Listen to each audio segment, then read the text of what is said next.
think especially in this day and age where it's so important for us to reestablish trust with our community that we serve, and that we understand that this is our job, we serve a community, it's important to make everybody feel like we are working for them. Nobody deserves to be raped. The dynamics of a sexual assault case are unlike any other case I'd ever worked on. You are battling misconceptions in society, you are battling how some kind of evidence may be processed, you are having challenges with your victim and having to help them through a traumatic experience, and really they relive it over and over throughout this entire process.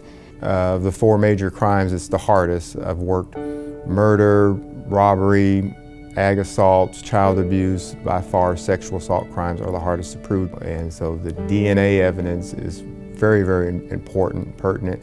I would hope that once not just Dallas, but all of us across the nation start getting really hard numbers, that we'll be able to show just on a national level what we already know, which is they don't just stop with one victim, and they don't only commit sexual assault, they commit lots of other types of crimes, and that this really is a national issue on a larger level than just sexual assault. It is a crime issue that reaches out in all sorts of different ways. Going into each kit, pulling these police reports, having to read the police reports, and make sure everything lines up so that we know that what we're sending off to the lab is a viable sexual assault kit that was never tested. We have to put in our legwork to make sure that the money is used wisely so that we're getting results. And out of the first kits that we've submitted, we're getting amazing results. Just in the first 3 months of this year, I indicted 6 defendants, not just for getting hits on sexual assault kits, but serial rapists. We've found that most of these offenders, and the studies have been showing for years, that if you've committed a sexual assault, you're likely to repeat it, and you've probably been doing it for a while. And because it is such a difficult crime to prosecute, offenders think they've been getting away with it. I just tried somebody who had 23 victims.